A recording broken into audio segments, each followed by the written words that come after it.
that. Oh, okay. What was that noise? Okay, we are recording this. Yeah, someone else has recorded it. So sauerkraut, being one of those prep-free vegetables, is so nice to have in the refrigerator. So like if you're having like a 5-minute throw together lunch, you can just put it on a plate and that counts as a vegetable. Okay. All right, got the leaves off. So now you're gonna cut it into quarters. All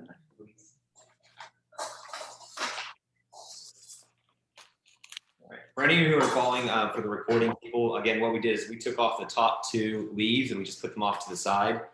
So we're repeating ourselves here. Sorry, we started recording it late. And now you're gonna take your cabbage and you're just gonna cut it into 4 big pieces. Just wanna cut it down the middle. Make sure you're not by someone. Why not? It goes without saying, right? Okay. You want to make sure that your knives are pretty sharp. Okay, so half, and then, okay, so then into quarters. Yes. So it kind of look like this, 4 pieces. I'm sure how well you can see that. Yep, just like that.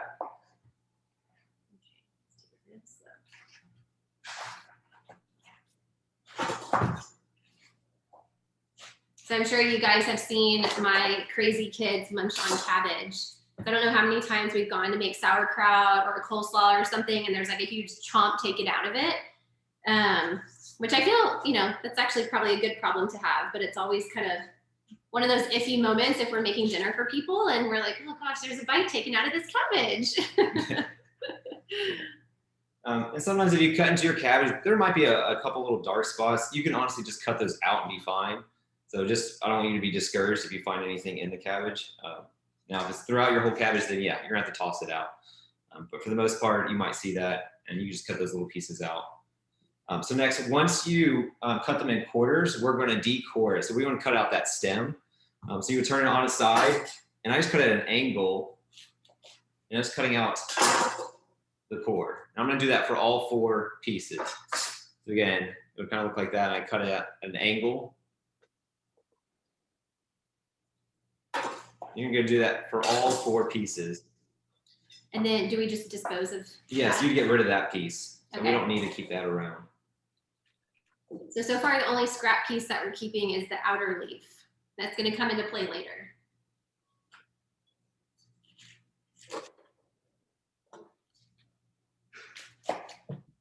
So a long time ago, they used to make sauerkraut with vinegar. And so technically speaking, if it has vinegar, then that's more of a pickle.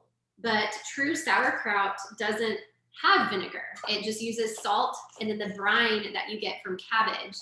And so because of that, it allows for that bacterial fermentation. And that's where you get all the beneficial bacteria from. And there's actually even yeast in there. And another kind of fun, well, before I keep talking, how are you guys doing with the cutting? I think everybody's muted, so just like a thumbs up or, okay. So Good. Yeah, we have them in quarters and then we cut off the core part. Right? I'm good.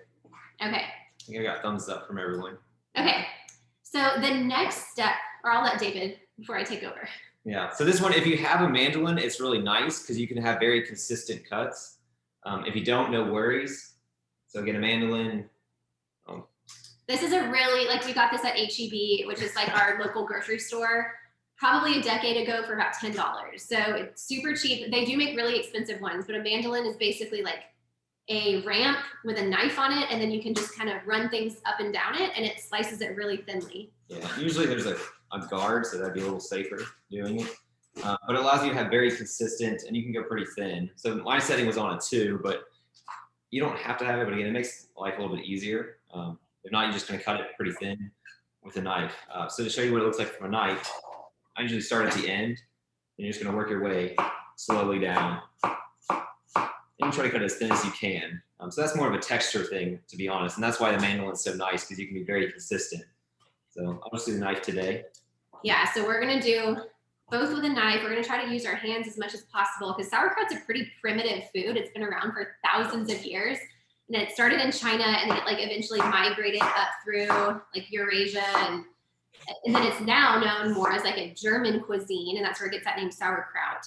But anyway, what I was saying is they used to make it with vinegar, and then once it reached like more of like the European area, they started using more salt water, or just salt and brine, like not even adding anything else.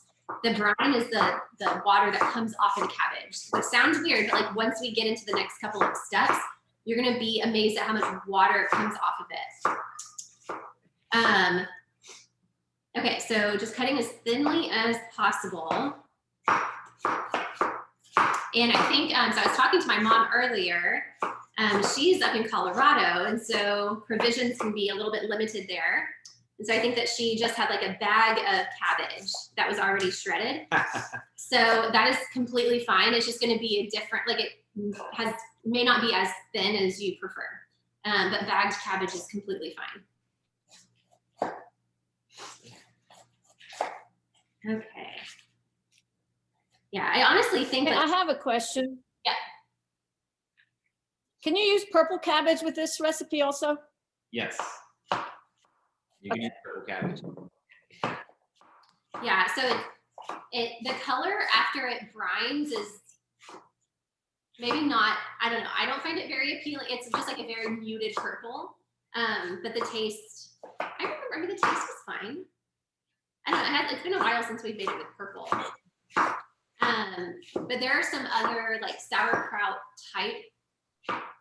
So there's like kimchi and curtido, and we want to do those in future classes because it's a similar premise of sauerkraut, but just like a different ethnic flair. So the kimchi is more of like a Korean Asian, and it is so good. It has like what, peppers, carrots. It has Korean flakes, daikon radish, carrots. Yeah, and so it has the radishes in there, which, you know, radishes are really great gut healing foods. They have a lot of prebiotic fibers. They're not always like the most convenient to eat. I mean, I guess you could just pop them, but I just love pickled and fermented foods just for the convenience factor. Like once you're done making them, you're just there, ready to go in a pinch. And then the curtido is more of like a South American. El Salvador. Yeah, and so that has carrots, cabbage, peppers. Yeah, that's really delicious. Yeah, I just thought it was really cool that literally all over the world, people have some form of their own fermented for the country, right? So everyone's doing it all over the world. A big reason is for a preservative, right? To preserve the food. But again, it has all the other benefits as well. Yeah, so from like a sustainability standpoint, you know, if they were harvesting and I don't know, actually Holly could probably give us a lot. I'm not gonna put you on the spot. But Holly is our gardener extraordinaire, and holy moly, does this girl know how to garden. So she could probably tell you when harvesting time is for cabbage. But from my knowledge, it's more like in the late summer, early fall, and then like they would jar it and ferment it. And then that's why come New Year, there's that tradition of like cabbage and sauerkraut, because that's when a lot of it would be ready. Oh, it's a winter crop. Or it's a winter crop. Don't listen to me. Maybe you should listen to David or Holly. It depends on where you live, right? Houston, obviously. True. Different. So I think most of y'all should be hopefully finishing up soon. I think I'm on my last little piece here. I am. Nicole's not. She's been doing most of the talking. That I can do well. A mess here. And I honestly, when I do this a lot, I usually end up with, I double it up because it doesn't take that much extra work. Like you double up the amount of cabbage? Okay. So now it's nice that Nicole is making one head of cabbage today, so I don't have to. Again, for the amount of work to make one head over two isn't that much. And you'll notice that when you make it, because it condenses so much, it doesn't look like it makes much at all. It really doesn't. That's why it's nice whenever you get to make a double batch. Kind of like spinach. Like you put an entire bag in the pan and then you get like a tablespoon of spinach. Yeah, and all wilts. But a lot of sailors would really provision sauerkraut before they would go off to sea because vitamin C is found only in fresh fruits and vegetables. And so you can only imagine that when you're out to sea and you don't really, unless you're stopping on an island somewhere, you're not going to have access to fresh fruits and vegetables. And so a lot of the pirates and like the sailors would get scurvy and they would lose all their teeth because vitamin C deficiency causes a lot of that tooth loss. And so they would request sauerkraut because it maintains that vitamin C status. I thought that was really neat. Okay, so I am behind, so I will focus on my cutting and stop talking. Yeah. Well, if you've already finished cutting it, go ahead and I do a rule of thumb of 1 tablespoon of salt for each head of cabbage. Now you can play around with that more if you're like, man, that was too salty for you or not enough. You can always do more. But again, 1 tablespoon of salt for each head of cabbage. And you're gonna go ahead and sprinkle that on and just mix it around for just about a minute or 2. And then we're gonna let it sit for a little bit and let the salt start to work its magic. It actually saves you a lot of work down the road. So we're gonna go ahead and do that. One thing I wanted to point out, you'll notice that we sent you special salt, and it's because we learned the hard way that iodized salt makes it taste really, really different. And I mean, Really it's salty. very salty. And so there was a period of time that we were like, golly, what is going on with our sauerkraut? I mean, I don't want to complain because David's making it for me, but it was like not that good. And so we figured out that it was the salt, and that makes all the difference. So we sent you just like a plain non-iodized sea salt. And the cool thing about sea salt is that it has lots of minerals in it, which minerals super important for basically every bodily function. And you could use the pink one as well. Again, we have the sea salt and the pink Himalayan salt. So again, just mix it around for a little bit, and then we're gonna let it sit. The salt, when it sits on the cabbage, it's gonna go ahead and start to pull the water out and start to tenderize the cabbage. So you could not have to wait for it and just go ahead and start massaging it, and you'll get the water to come out, but it's a lot of work. So we're trying to make this a little easier on y'all. Usually I don't have the patience, but today we're gonna wait. Today we have babysitters, so we are going to take as long as we can. So what do I do with my salt? I put 1 tablespoon in my cabbage. Yes, for the 1 head of cabbage, yes. Go ahead and sprinkle it on and then just mix it up a little bit. And we're gonna let it sit for a few minutes before we come back to it. Yeah, so 1 tablespoon per head of cabbage. Yeah, you would think that Wait, if the sauerkraut is so like salty and briny, but the cabbage itself is what like puts off a lot of that brine flavor, and like through the fermentation process produces a lot of lactic acid, and that's what kind of gives it that like kind of like face pucker sensation. All right. We can use either salt, it doesn't matter. Either salt, yes. Oh, perfect. So while we're letting it sit, what we're gonna do is go ahead and take the leaves that we put off to the side, and we're making basically what it's a cover. So when you're making sauerkraut, it grows in a anaerobic, meaning it can't be exposed to oxygen, or else it would get the mold growth on top.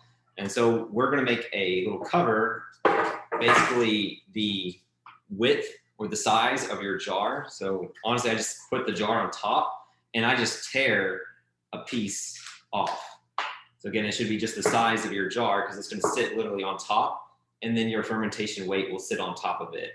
Again, this is to hold all the cabbage under the water so it's not exposed to oxygen, and that's where it can grow and ferment. Okay, you may have to show me that again. So again, just put your jar on top of your leaf, and then you'll tear a piece out the size. I like this too because you're using the cabbage leaf. If you wanted to and you got tired of using that, I've literally taken these little plastic lids and just cut off a piece. I can actually show you what I've made. I don't know. So I've taken just a lid and I just cut a circle out. Again, it was the size of the jar. I put a little slit in it so then it actually fits into the jar easily. But I use this several times. But I've been also using the cabbage leaf as well. So again, it should just be the size of your jar. And so do we do just 1 layer? You only need 1. You could double it up if you want. That's a good question. I've never really done 2, but I guess it wouldn't hurt. We only need 1. You got 2 leaves, so you got 2 chances. So hopefully, we get one that works, right? All right, so there's mine. So, and if you try it out, and if it's too big, you can always go back and tear some off. I'm gonna just look around.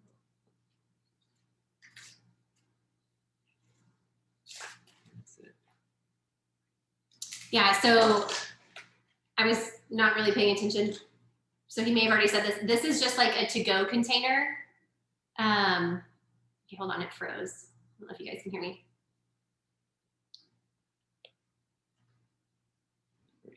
Sorry, we're getting a little choppy here, it looks like.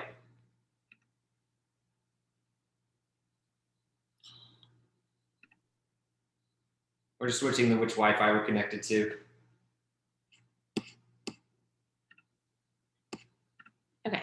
Switch. Yeah. There we go. Hopefully that's a little bit better. Maybe. You're good? There we go. Okay. All right. All right, so some people are frozen. Yeah.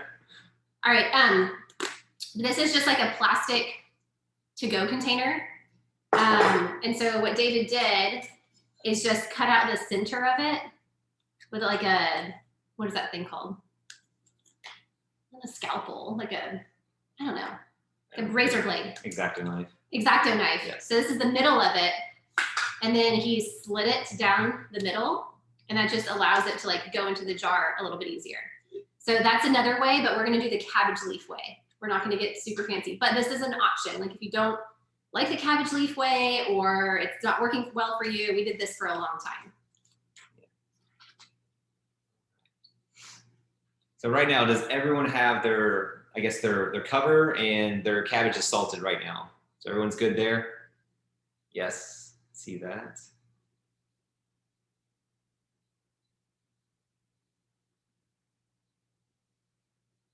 I think I see a lot of people eating some cabbage too. Or I guess they're eating cabbage maybe.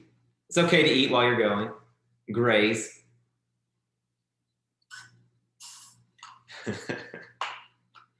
Well, and one thing that is really cool, but makes a lot of sense about cabbage, oh, I didn't put my salt on it. You have to work extra hard. So if you looked at your cabbage, you should actually start to see water forming on it. So again, that means that the salt's just doing its job. So we want to let it sit a little bit longer. Anyway, so cabbage or sauerkraut, of course, has been around for thousands of years, and you know, hand hygiene wasn't a thing until the recent century or so. So the fermentation actually started with the bacteria and the yeast on the person's hands who was like mashing up the cabbage. And so that would kind of help to expedite the process. So if you didn't wash your hands before this, rest assured that there are several generations before you that would vouch for the efficacy of not having clean hands.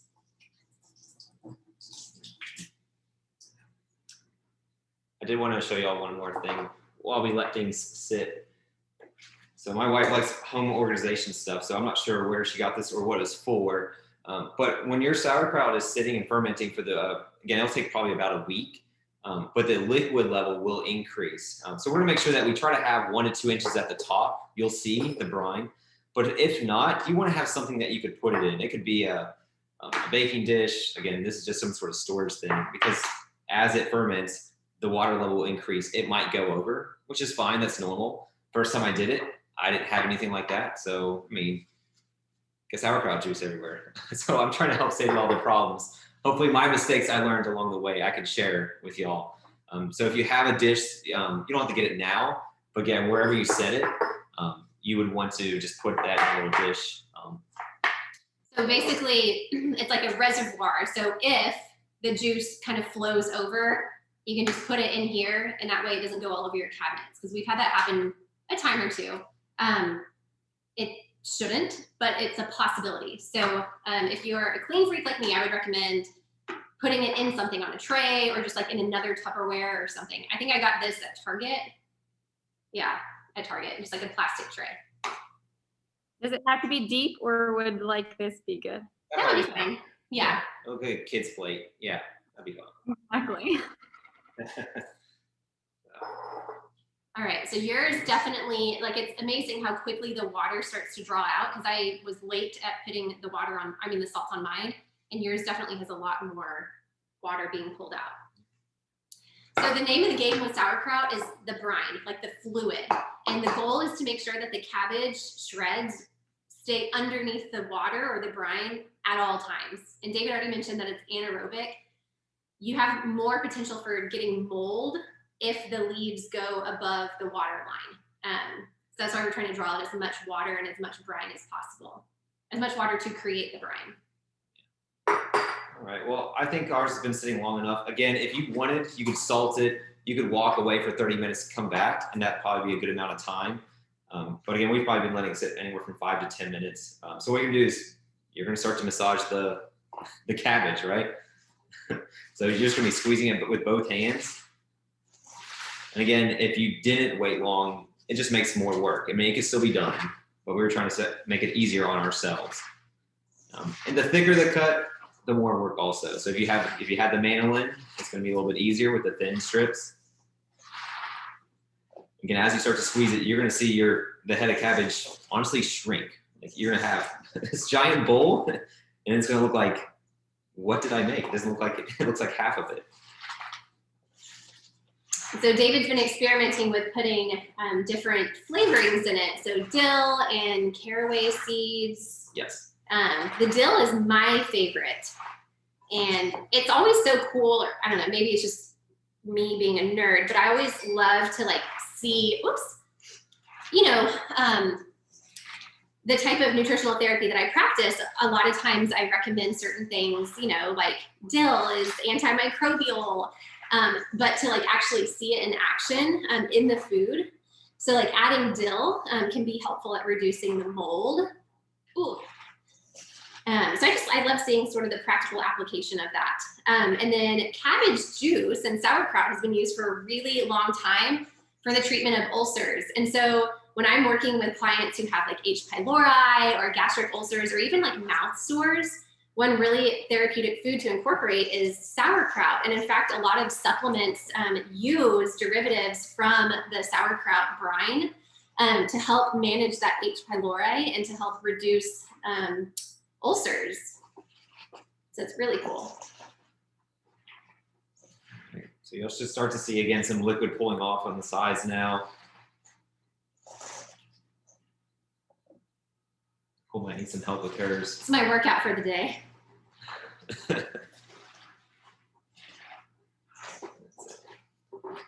So again, if you feel like it's already condensed enough, you can put that off to the side, and you can go get the jar and that masher that we sent in the box. So we'll need those next. Are you guys getting some water off of yours? Yeah. Yeah.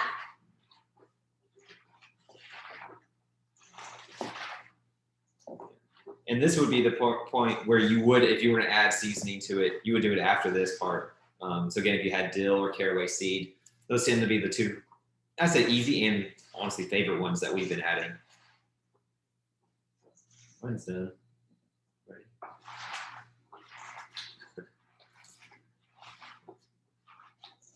Again, if you've ever bought, again, cabbage at the store, there's two ways of looking to actually know if you bought legit sauerkraut or if it's been pickled sauerkraut. Again, that would be, one is the section it's in. If it's on the shelves in the warm section, it's probably been pickled. That means they've used vinegar. So there is no of there's none of the bacteria benefit from it. So again, it's still gonna taste good. It's gonna taste like vinegar. But again, look at the ingredients. And then the stuff that's usually in the fridge section will just say well water and salt. And that's it. And that's a good way you can tell if it's true sauerkraut or pickled sauerkraut. And you can tell the difference in the taste also. Yeah, I feel like the actually fermented sauerkraut to me has a little bit more of that brine flavor, like the salty, as opposed to the sour vinegar. Yeah. Do you need some help? Nope. All right, it's her jar alone. We're gonna have a competition. So those of you who are making two heads, so Maddie and Autumn, are you guys making separate jars?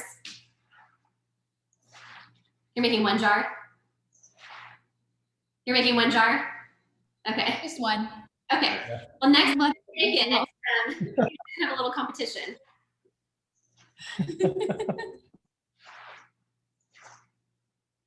Are you ready for the next step? Yeah, go ahead. Okay, so next we'll start putting it in the jar. And what you'll do is, you're just gonna do it layer by layer. So what we'll do is you just grab maybe 2 handfuls and put it in the jar. And then you'll use the masher to push it down. the masher has two ends. It doesn't matter which one you use. The bigger end is better for the larger jar. You could use it now, but as you see when we get to the top, there'll be a lot of fluid and it might get pushed out of the jar. So I would say you can start with the big end. And then as we get towards the end of it, you can switch to the other side. And you're just going to go around the edges, just pushing it down. So what we're trying to do here is one is going to push more fluid out, but it's also going to get rid of any little air pockets. Again, we don't like oxygen. Oxygen's not good. For sauerkraut. Yes, obviously oxygen's good for us, right? So thanks for the clarification, just in case people got confused.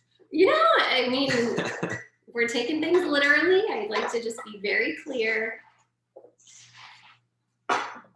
Okay, so sorry, I was just clarifying because I'm behind a step. So you put in like a couple of handfuls, and then every time you put in a handful or so, you mash it down? Yeah, I'll do 2 handfuls, mash it around a couple times there, make sure it looks good flat. You can take a peek. You show the camera.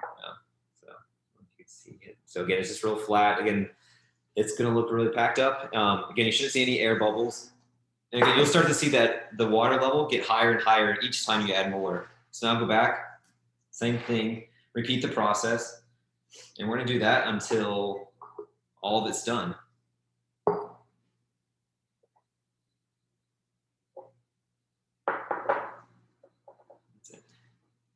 And the first time I think I was making this, I definitely didn't have a lot of the equipment. So the masher makes life easier. I didn't have one. So I was using, I think I had a Vitamix top, this plastic. Oh, yeah. That broke, and then I went through a couple wooden spoons, those broke. So you go through all these different things. Your hand can kind of fit in there, but it doesn't work really well. So again, you're gonna work your way around. I don't know, something about making it too is just very satisfying. And why sauerkraut does cost so much is one is it takes time, and you'll notice that a whole head of cabbage doesn't make all that much, but it's much cheaper than buying it from the store. Yeah, I mean, we probably should have calculated what the difference would be for like store-bought sauerkraut versus homemade, because the salt costs basically nothing, but per serving, I mean. And then a head of cabbage is just a couple bucks. Here, I'll just use my hands. Okay. How do you know if you've mashed it enough? I'm saying you have to look at it, right? Like, should this be covered with water by now? Not the first couple times. Again, the water level is going to keep going higher and higher. A couple things based on that, like how much did you massage it, right? So again, the first couple times, it probably won't be all the way under the brine. But again, you'll notice that water level will keep going higher and higher. And each time you pound it down, it's going to, again, it's going to keep smashing the bottom stuff. So okay. So let's try. I'm going to bring it closer to the camera so they can see. All right, if you can, I don't know. It's kind of hard to see through the camera, but like already his is putting off some brine. Is y'all's putting off brine? Yeah, very good. Ooh, you guys are ahead. Shelly almost looks done. I'm the slowpoke here.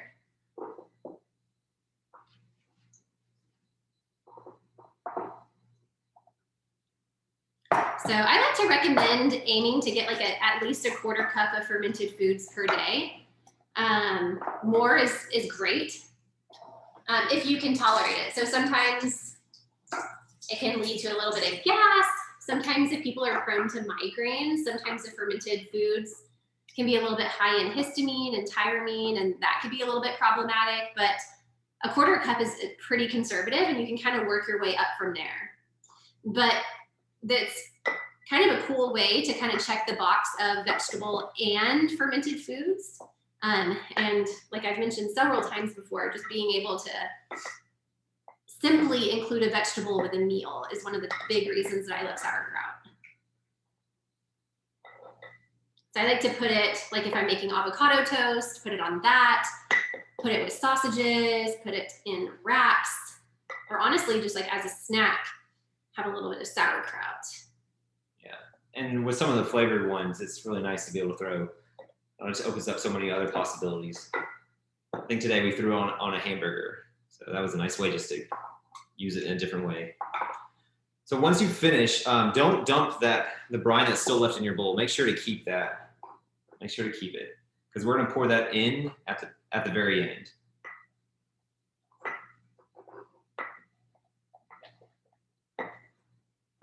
So if you're done, go ahead and pick up your jar. I just want to see where y'all are at. So again, we want a little bit of room at the top. All right, that's good. I'm really behind. I think I had a really small head of cabbage. Yeah, so like the size of the cabbage will determine there. But yeah, I'm done. So you said save the water in my bowl? Yes, we're gonna end up pouring that in at the top there. Okay. You need this. Yeah, it's done there. And at this point, when you get to the very end, it should already be submerged. If not, we can make a salt solution and add more liquid. But for the most part, you really shouldn't run into that issue. I think my head of cabbage was really big. So if you do have, so I'm thinking, Yeah. Yeah. Hey, Maddie, do you guys have another jar? Because yours looks pretty full. Okay, yeah, you may need So we to. might need to just split it up, which is fine. That's right. There's a reason why we sent 2 jars here. So if it's really full, I know that one's going to go over. It's going to overflow. So the nice thing is you got 2 weights and you got the leaves, so you'll be good. So mine's kind of bubbly. Is that normal? Yes. Okay, yeah. So I don't know if anybody else, mine kind of has a foam on top. Mine doesn't.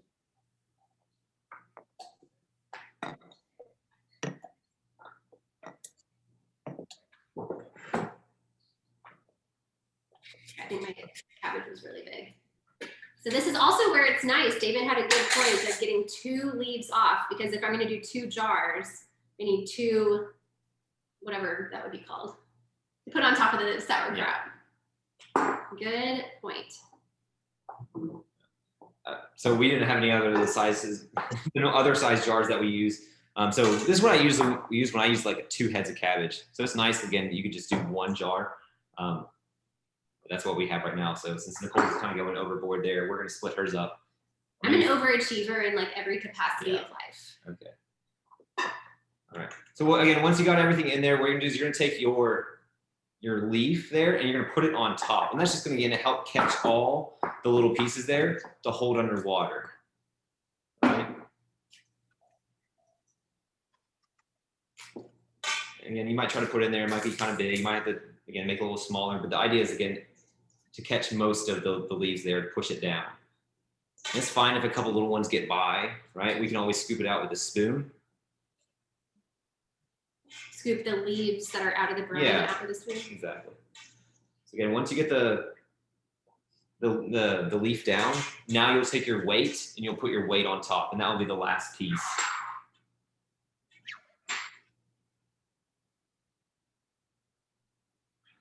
And I would say mine's probably on the full side too. You can see right now, I'll show you. So I know mine's going to go over, which is fine. I have that reservoir, so it'll catch it. But again, mine's kind of getting me there at the top.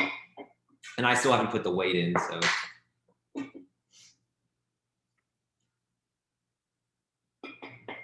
So you said that you put the cabbage leaf on, and if there are any stragglers of like the thinly sliced cabbage, you can just take those out or push them down. Yeah, and I want to expect it to be perfect, right? There's probably going to still some that get by, and that's just kind of the nature of it.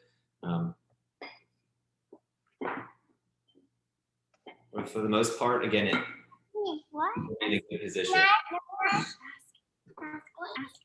you go. How much room do we need at the top? That looks Too much? good. It might need a little more. We'll be okay. Again, you got the little plate that you're on. So All right, no more cabbage in the jar. Okay. All right. So again, I know mine's going to overflow. So again, with the weight there, I can kind of see already how much space I have. But again, that's gonna be fine. So again, the weight goes on top of that leaf, right? And push it down a little bit too, right? There you go.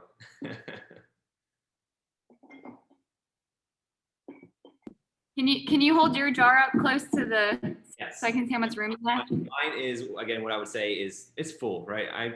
Mine is going to overflow, which is fine. So I could do a little more. Yeah, yours is good. You have more room. But it might overflow. A Okay. lot of liquid. Yeah. But you can also pour the brine from the bowl into there. Yeah, that would be the last step. Again, if you need more brine, to use that liquid that was in your bowl and pour it on top. So Laura, you have the space for it, so I would go ahead and just pour that brine on top. Yeah, so again, you pour as much as you can. Still leaving, again, goal is to have like 1 to 2 inches there of space. And it's okay if you don't. It's okay if you don't. Yeah, I see you kind of checking to see like, I don't know. So again, right now, if it's submerged, you're good, right? You don't have to add the extra liquid there. Again, it will pull more out over time, right? It will pull more out over time. Does it matter when you're putting the cabbage leaf in if it's like cup up or cup down? I go cup down so it can kind of grab, but I don't think there's a right or wrong with the leaf because it kind of has a shape. So I kind of go cup down so it kind of grabs Like everything. this. Okay. Yeah. So you're putting in the cabbage leaf, covering up everything. And the brine, naturally is going to go on top, right? Yes. And then the last piece, you would put that lid, the metal lid on, and you won't screw it all the way on because what's going to happen as there's going to be, again, the fermentation process happening, and it's going to be pushing the oxygen out. So we need to have the lid loosely on so the air can escape, right? So again, do you need the lid? No, you could use cheesecloth or something else. But again, I like the lid. We already have it. You just don't screw it all the way on. So for the weights, do you do it ridge side up or ridge side down? Ridge side up. Up. That's where you grab it. Okay. Fingers, yes. Okay, so if you're a technical person like me, cup side down of the cabbage, and then the ridges are up for the weight. I was waiting for you to ask that question. Yeah, if you guys have questions, please ask, because I'm making this for the first time too, so. Well, I figured you would ask it, so I was like, I'll just wait for it because you're like me. And how do you know if your lid's on too tight or not? Again, it should have some, like if you push that little middle piece, it should be able to move, pop up, right? Slide. Again, you just put it on there, just hold it loose. That's just to keep anything from flying in there. Okay, so other question, this was like leftover cabbage that didn't fit in here, but it doesn't seem like it's putting off much water. Or Brian, do I keep mashing it until it does? No, you could pour some off your other jar. Oh, okay, or from this. Or from your bowl. Okay. Yeah. All right. But would it put off more water if I just kept mashing it or no? Maybe. No, I don't want to like completely massacre. No, you have some. You use. Okay, I have enough. All right.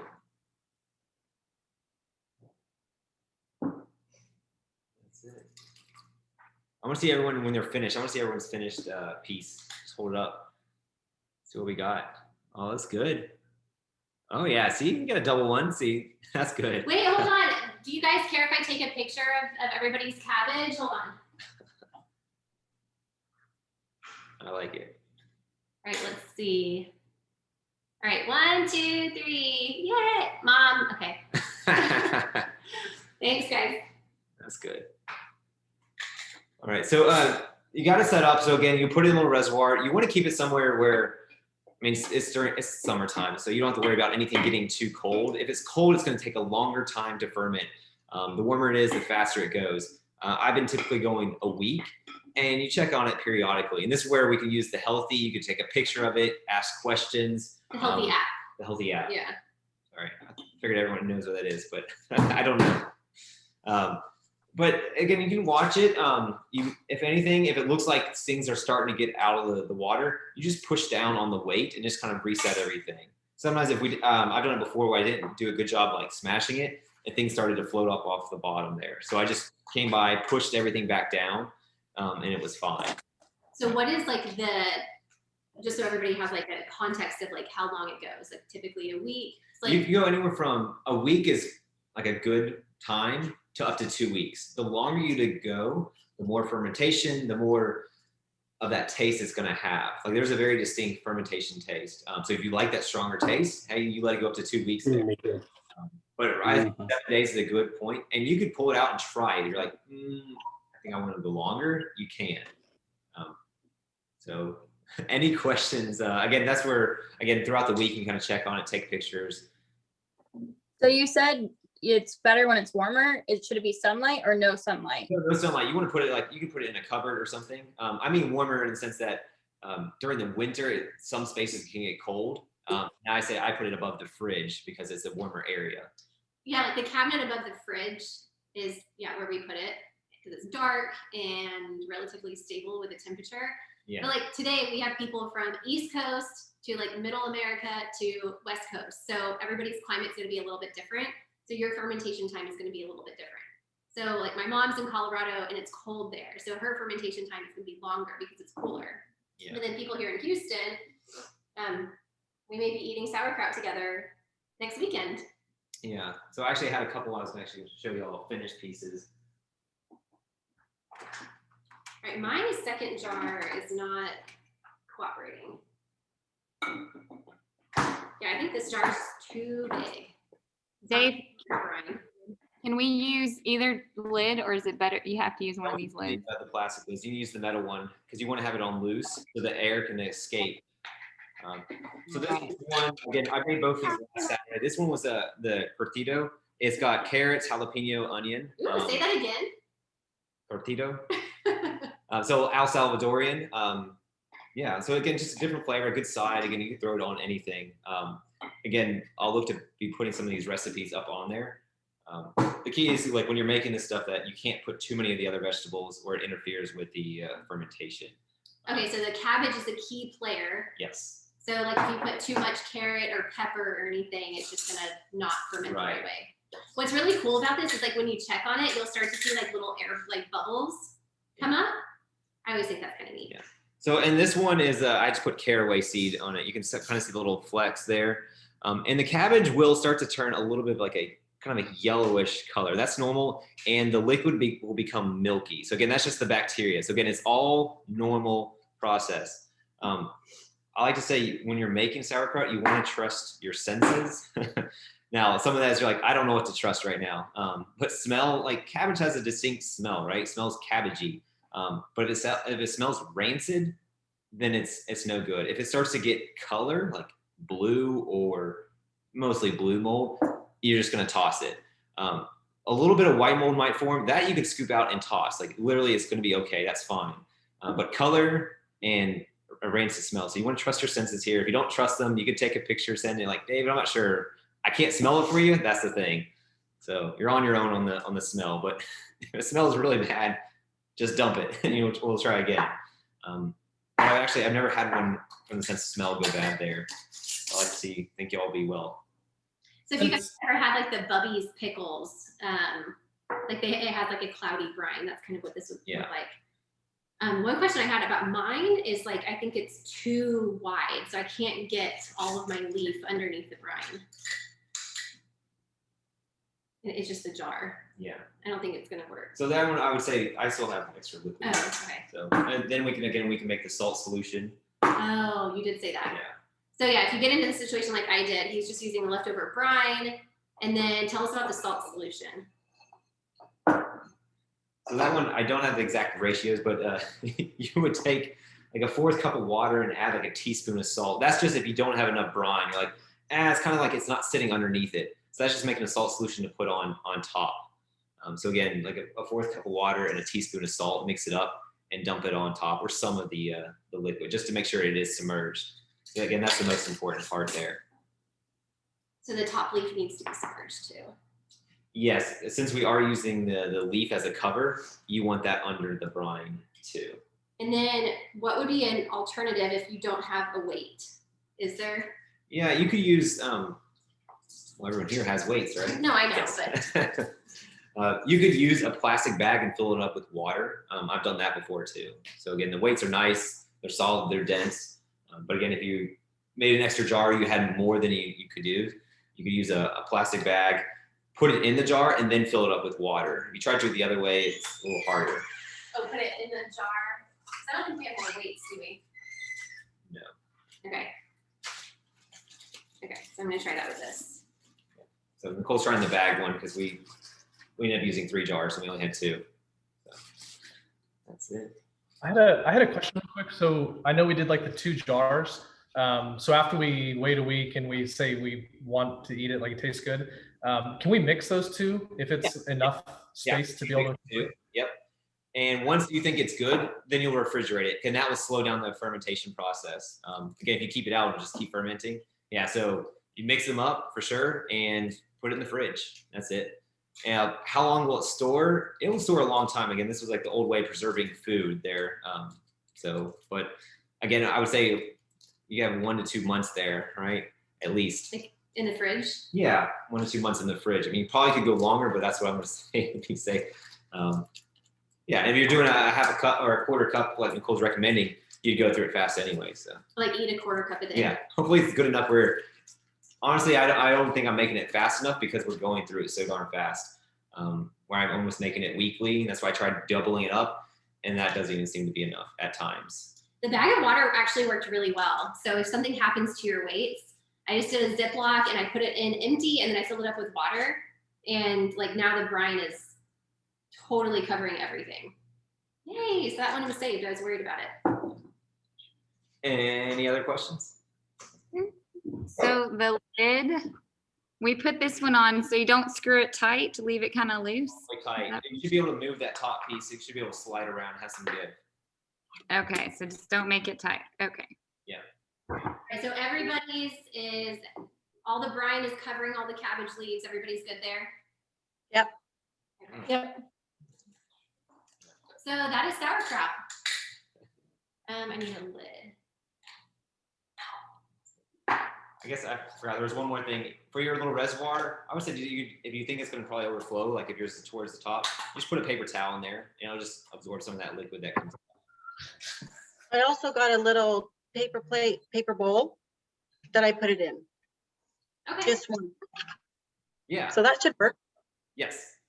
Yeah, I would say the only thing, definitely check on it, because since it's paper, if there's liquid in there too much, it may just start to dissolve. Yeah. But you should be good there. All right. Well, I look forward to hearing about y'all sauerkraut over the next week or 2 there. Again, take That's pictures. your lid. But yeah, let's definitely, if you guys have questions, let us know. I'm going to be doing this right along with you. I'm missing one lid. Okay. I'm gonna try it with the purple because I have a purple head left over from coleslaw. So Do it. I'm gonna go ahead and try it in the second jar since my other cabbage head was so small. I'll let you know. I like it. What other questions do you guys have? I don't have any. Are you good? Are you guys excited to eat it next weekend? I guess we can check in and we can all take Yeah. a bite together. I feel like sauerkraut is a good like introduction to fermentation stuff. It doesn't take much equipment. It's easy and I like to eat it. What's your favorite way to eat it? Just straight? What do you put it? Do you put it mixed in your salad? Tell us your favorite ways to eat it. I've been liking avocado toast. I'll do toast, avocado, and then throw sauerkraut on it. That's been my favorite right now. Oh, I'll have to try that. What's Nicole's favorite? I like just to eat it from a bowl, but I'm in that season of just surviving. So a lot of my meals are just kind of fly by the kitchen meals. So I'll usually make it like in a wrap for lunch. So I'll do like some sort of tortilla, like a siete tortilla with lunch meat and maybe some cheese or goat cheese or something. And I'll just put a ton of sauerkraut. I love doing sauerkraut, and a lot of times we'll have like pickled onions, or recently we had pickled radishes. Yeah, and so that's just those like really good, crunchy, delicious tasting, but also good for you, prep-free vegetables that I love. Prep-free in the moment. You do have to do a little bit of ahead of time prep. We have a lot of sauerkraut. We have 5 jars of sauerkraut going right now, so we may send some home with David's parents.